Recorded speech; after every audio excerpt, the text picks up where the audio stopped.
Good day, first world travellers, and welcome back. Do you fancy going travelling again? Well, if the answer is yes, you're in luck, because I am in Mexico City and I'm back on YouTube, which means there are plenty of things to do videos, city basics videos, digital nomad diary videos, and dare I say it, vlog style videos coming up. But if you are worried about things you've missed out on, don't panic, because we're about to go back in time in the first world traveller time machine. I just made that up right now. We're going back to Japan, so let's go. So hello everyone, and welcome back to Japan. Yes, I'm now capable of time travel. It is now March the 6th, 2018, so about a month before what you just saw in Mexico, which I haven't done yet. I'm slightly confused by this. I'm messing with the space-time continuum right now, just like in Star Trek. That is Hotel Toyo. If you're looking for somewhere to stay in Osaka that's cheap and also a private room, it's only 1,700 yen, which is basically hostel prices. And you get a private room, which is totally brilliant. I've stayed here twice, no complaints, absolutely brilliant. So now I am off to the airport. I'm leaving Japan for the third time. This video is going to be a bit of a travel day video. Shush, car, I'm filming. Yes, a travel day video which is going to document 24 hours of travel. Don't worry, this video is not going to be 24 hours long, don't panic.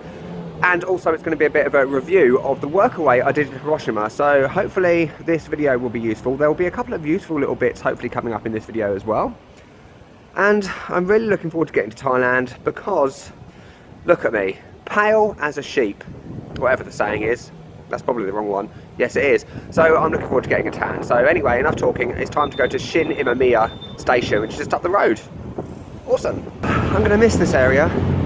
You got Famo Mart just down there. Oh, there's a bike. Lawson everywhere. But look at the sun.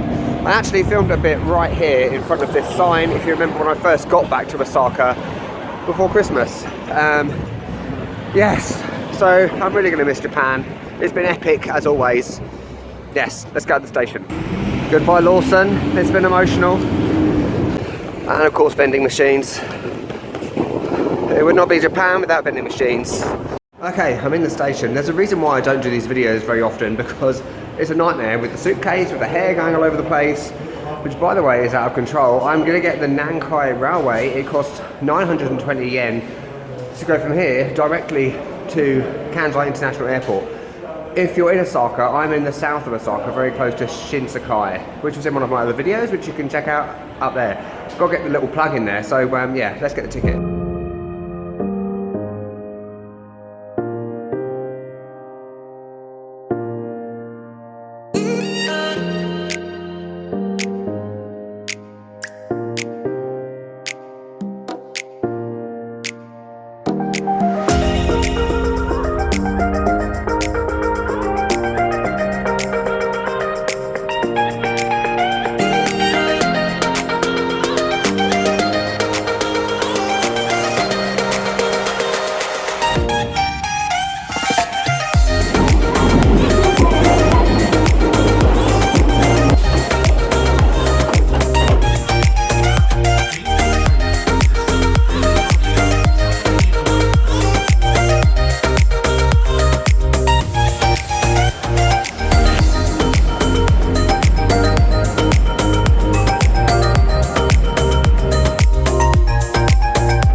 Okay, welcome to Kansai International Airport yet again. I think this is about the third time this airport was featured in on this channel.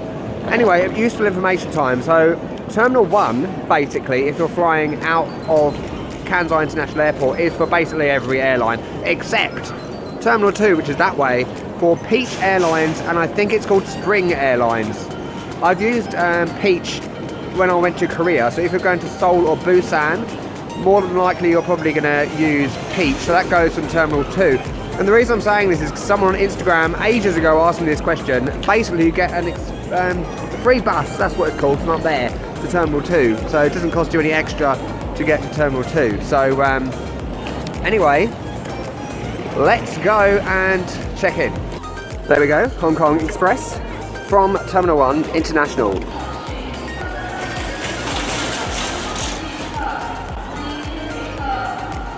Okay, I'm now in international departures on the 4th floor, And you know what, when I got up here, I had the most almighty flashback. Do you remember last year, Hell Week? I think it was Hell Week Part 3, the time I was going to about 900 countries in 1 week. It's always 900 when I over-exaggerate.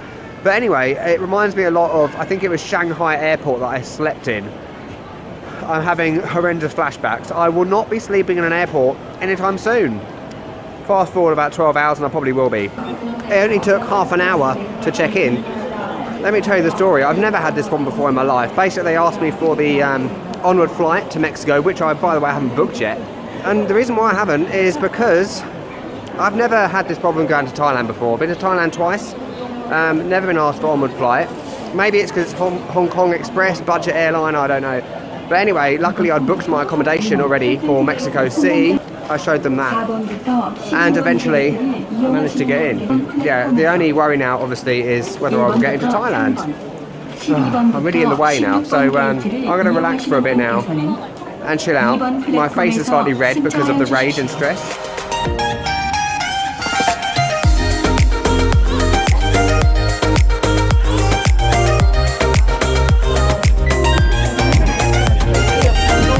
Goodbye, Japan.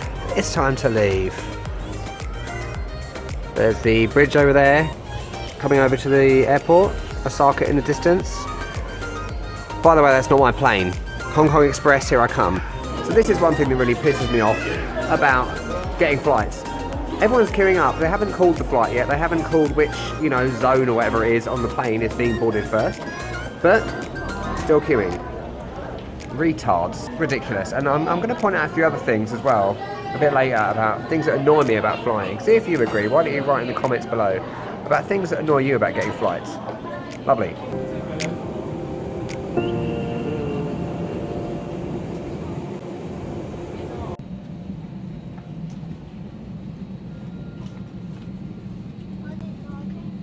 Okay, welcome back. We are now in Hong Kong Airport. Let me just sit down. There's things that really annoy me about flying and travelling in general. What I'm showing you right now is something that really gets my goat. That is an idiom. Anyway, yeah, there's people when the plane lands and then before it's got to the gate, they are taking their seatbelt off, which really annoys me. People that don't put their seat back upright. I'm sure any cabin crew out there will understand what I'm talking about. And the worst bit, when the plane has stopped, it's at the gate, people get up straight away and they get their bags out and they're pushing and shoving to go to the front, but the door's closed. You're going to have to stand up for like 10 minutes. Why are you even bothering standing up? It really gets on my tits. Another one as well, right, is people that get on planes with carry-on hand luggage that has wheels. If it's got wheels, it goes in the hold. That's what I think anyway. So I've just moved over here. There is planes out there. Yes, so let me just tell you what I've been doing since the last time you saw me. If you were following my Instagram at the time, you may know. So I left Hiroshima, I went to Kyoto, which was horrendous. Don't get me wrong, it's great for someone that goes to Japan for a short time on a holiday. There's loads of things there which give you a really good insight into Japan and the culture, religion, everything like that. So it's great. I would not at all say that you shouldn't go there, because you should. But there, the things like the bamboo forest, which I'm showing you now, which was just diabolical. It was nothing special, to be honest with you. Maybe I'm being ungrateful and an arrogant tourist. I don't know. I probably am. And the other thing was Fushimi-Inari Shrine. Yes, I know you're meant to go early in the morning. I went about 2 o'clock in the afternoon and it was just horrific. I'll put a picture of what I mean over the top of this. And it didn't help the fact that my Airbnb was literally a million miles away, 10 kilometers away from the shrine. Don't ask, it's a long story. I might do another video about my Airbnb palavers. Then I went back to Osaka for a couple of days, literally one day. And teaching, by the way, is going phenomenally. This week I've actually had to but block off my whole time because I haven't got any time left to do any more lessons. I'm full up, maxed out. Shush. So anyway, that's what I've been doing. And when I get to Phuket, well, hopefully I get to Phuket. You're going to find out later with this video. I'll tell you more about the WORKAWay and my review of it, basically. I know this is a bit of a long video, but I really don't care. I haven't been on YouTube for ages, so you're getting a long one. Alright, anyway, my gate's up there. It's time to get the flight to Phuket.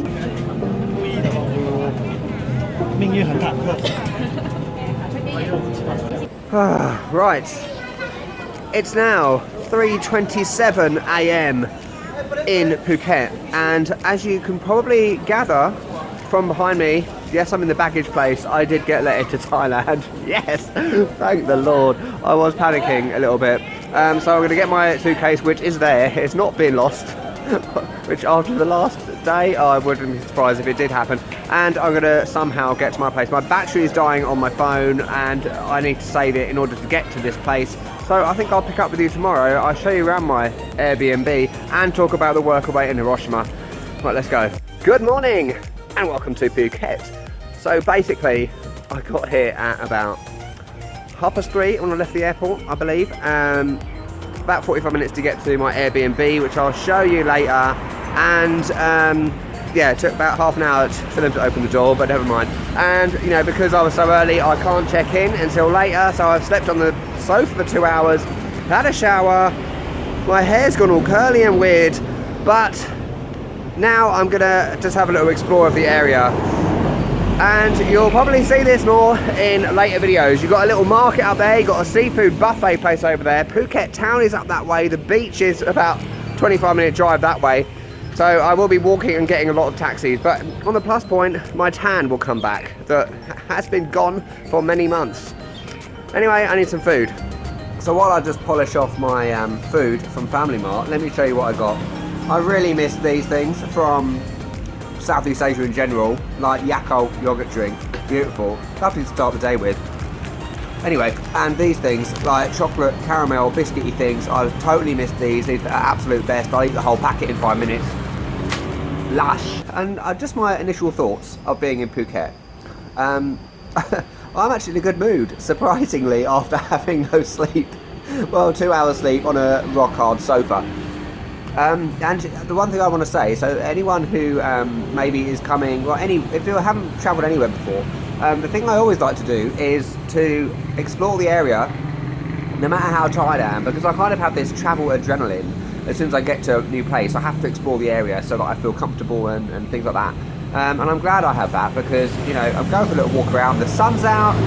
I can feel the sun on my flip-flops, which have miraculously returned.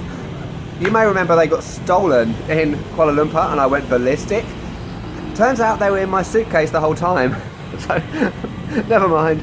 Okay, it's now the next day. Basically, I fell asleep in the afternoon and by the time I woke up it was dark and the lighting wasn't very good to do this little bit of the video. So this is my Airbnb. Wonderful, pretty standard. And it's so good to be in a country where my hairdryer and straighteners work again, which is a miracle. So anyway, to end this video is a brief thing about the WORKAWay in Japan, which I said I was going to do. So here it finally is. God, this video's taken forever. Anyway, when I went to Japan, I kind of had an audacious plan, that's a good word, you know, very ambitious plan to do YouTube, WORKAWay and teach at the same time, but not just teach, but to build up a base of students, which I've now done. Would I do it again in terms of the cleaning thing or in general WORKAWay? I'm not sure because, you know, I think I did it for a very specific reason because I had no money left by the time I got to Japan. I don't really need to do that now because I kind of have a steady income now, which is pretty much the best thing ever because I never thought this would happen as quickly as it has, and obviously with a digital nomad lifestyle it can change very... what's happened to my bloody camera? Yeah, obviously with a digital nomad lifestyle it can change very quickly. It's very unstable and it's not really sustainable, but we'll see how it goes. In terms of the actual WORKAWay, it was absolutely brilliant. The people there were awesome. Aki Cafe, 36 Hostel. If you're going to go to Japan and you want to do a WORKAWay for similar reasons, or maybe you're just looking to save some money and experience the culture, then I would absolutely recommend going there. They're absolutely brilliant. I'll put the link to Aki Cafe down in the description so you can take a look. Yeah, so going forward, I am not going to be doing WORKAWays. This is update time, so unless I really have to. So I have an Airbnb booked in Mexico City, and I know I've always been pretty much against Airbnbs, but you know, I've realised during my time in Hiroshima that actually this is going to be the way forward, because I can't teach in a hostel because of the noise. I can't really teach in a short-term private room. So there's the best thing to do is to get an Airbnb. So I'm doing that for a month in Mexico City. I might extend it. I might just go somewhere else. This allows me to teach in a quiet location, but also to meet people that live there and also to experience the culture, which is the ultimate aim for Season 3 upcoming videos. I'm not travelling anymore. I'm not thinking about becoming a digital nomad. I am a digital nomad now, effectively, OMG. And this is really the next stage of that. So yeah, work away, do it. It's awesome.